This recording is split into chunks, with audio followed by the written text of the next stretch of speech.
Welkom bij Extra Journaal, nieuws uit Curaçao, vers van de pers.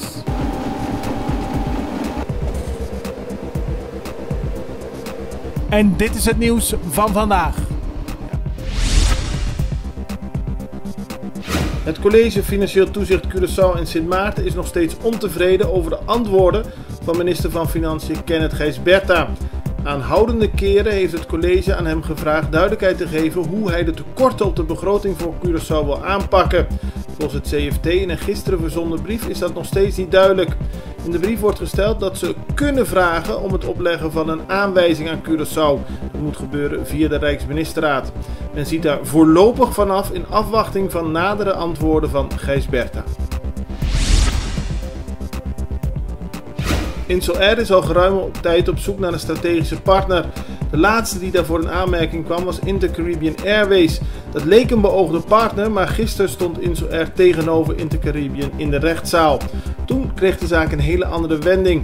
Op dat moment werd namelijk duidelijk dat Tilgent Capital Trust interesse lijkt te hebben om het crediteurenakkoord over te nemen dat eerder was overeengekomen met Intercaribbean. Bewindvoerder van Insel-R, Rogier van de Heuvel, is positief over de nieuwe partner. Volgens hem vindt de rechter wat er nu gepresenteerd wordt goed nieuws. Hij hoopt dat er binnenkort meer duidelijkheid komt. Politievakbond SAP vindt dat de veiligheid van de politie op straat de eerste prioriteit moet zijn van de minister van Justitie. Dat heeft SAP gisteren aangegeven. 2 weken geleden was er een actie van agenten die zich zorgen maken over hun werkomstandigheden. Daarbij werd onder meer gesproken met de minister van Justitie. Toen is er afgesproken dat er een commissie de belangrijkste problemen op een rij moet gaan zetten. Gisteren was daarvoor de eerste bijeenkomst. Vakbond SAP vindt dat de veiligheid van politiepatrouilles en agenten op straat meer aandacht moet krijgen. De herbouw van Sint Maarten gaat nog steeds traag.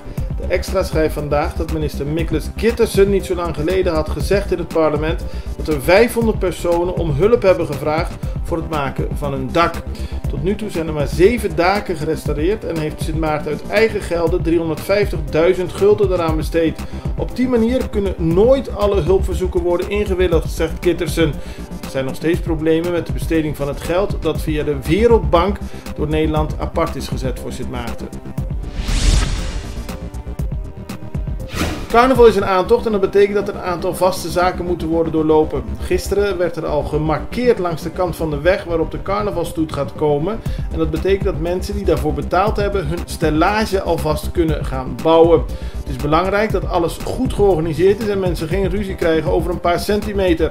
Vandaar het markeren langs de kant van de weg. Paniek op Aruba nadat er meldingen binnenkwamen van een zwarte weduwespin. Een erg gevaarlijke spin die volgens sommigen op Aruba nu voorkomt. Men wordt opgeroepen om de tuinen, de huizen, alles schoon te houden en te waarschuwen als men een dergelijke spin daadwerkelijk aantreft. Minstens 17 mensen zijn vandaag om het leven gekomen door een brand in een hotel in het centrum van de Indiase hoofdstad New Delhi. Zeker 35 mensen zijn uit de brand gered. 2 mensen raakten gewond en zijn naar het ziekenhuis gebracht. Een vrouw probeerde met haar kind aan de vlammen te ontsnappen door uit het raam te springen, zo melden Indiase media. Het hotel heeft 65 kamers en er verbleven onder meer toeristen uit Myanmar. Ook zou een gedeelte van het pand zijn afgehuurd door een groep die een bruiloft kwam vieren. De meeste slachtoffers sliepen toen de brand in het Hotel Airpit Palace uitbrak. De brand is vermoedelijk veroorzaakt door kortsluiting. Dit was Extra Journaal met nieuws uit Curaçao in het Nederlands elke doordeweekse dag. Tot de volgende keer.